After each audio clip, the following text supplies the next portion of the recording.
এবং এই শত্রু চিহ্নিত করবার জায়গাতে আমরা বারবার যেটা দেখতে পেয়েছি, গণ অভ্যুত্থানের পক্ষের শক্তিরা যারা কাঁধে কাঁধ মিলিয়ে পাশে পাশ মিলিয়ে স্নাইপারের গুলের মুখে একসাথে শাহাদাত বরণ করেছে, সেই একই রক্তের রঙিন হওয়া মানুষগুলো আজকে ভিন্ন ভিন্ন বক্তব্য দিয়ে একজন আরেকজনকে শত্রুপক্ষ তৈরি করছে। এইটা যদি আমরা বন্ধ না করি, গণ অভ্যুত্থানের পক্ষের শক্তিগুলোর ভিতরে যেভাবে ফাটল ধরানোর চেষ্টা করা হচ্ছে, গণ অভ্যুত্থানের পক্ষের শক্তিগুলোকে একজনকে আরেকজনের পক্ষের বিপক্ষের খলনায়ক বানানোর চেষ্টা করা হচ্ছে, নতুন করে বয়ান তৈরি করবার চেষ্টা করা হচ্ছে, দিল্লির গোলামরাই তৈরি করছে। আমাদেরকে সাবধান হতে হবে। বন্ধু বেশে কারা কারা আজকে দিল্লির গোলাম বানানোর জন্য, আমার আজাদির লড়াইকে, আমার গণ অভ্যুত্থানকে ব্যর্থ করে দেওয়ার জন্য দিনরাত চেষ্টা করছে।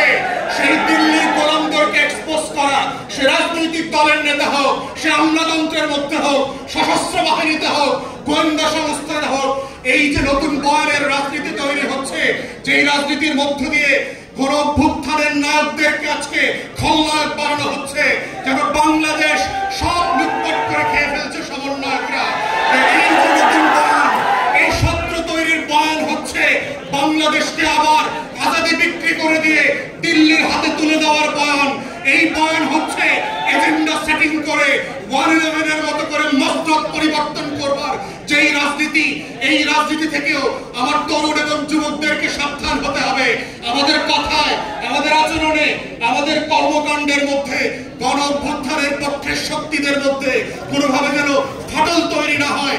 আমরা সবাই রাজনৈতিক প্রতিপক্ষ, কিন্তু রাষ্ট্র সাপেক্ষে, দিল্লি সাপেক্ষে, আওয়ামী লীগ সাপেক্ষে আমরা সবাই গণ অভ্যুত্থানের কাতারের সহযোদ্ধা। এই লড়াইতে বিএনপিও লড়াই করেছে, এই লড়াইতে এনসিপিও লড়াই করেছে, এবি পার্টিও করেছে, জামাত শিবিরও করেছে, চরমনায়ও করেছে। তারা কেউ গণ অভ্যুত্থানের শত্রু না। কিন্তু আমরা দেখতে পাচ্ছি দিল্লি এবং কলকাতার বয়ান দিয়ে আজকে গণ অভ্যুত্থানের পক্ষের শক্তিগুলোর মধ্যে যে বিভাজনের রাজনীতি তৈরি করা হচ্ছে, এই রাজনীতি হচ্ছে দিল্লির রাজনীতি, নায়কদেরকে খলনায়ক বানানোর রাজনীতি, শত্রু সাপেক্ষে বাংলাদেশের স্বার্থ বিক্রির রাজনীতি। অতএব সেই রাজনীতির ব্যাপারে প্রত্যেকটা রাজনৈতিক দল এবং নেতাকে সজাগ সচেতন যেমন থাকতে হবে, তেমনি ভিজিলেন্ট থাকতে হবে।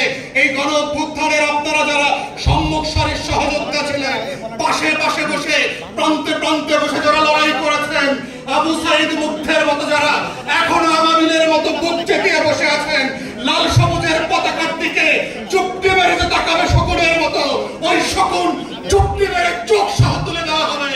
সার্বভৌমত্বের প্রশ্নে, স্বাধীনতার প্রশ্নে, আজাদির প্রশ্নে কোনো কম্প্রোমাইজ হবে না।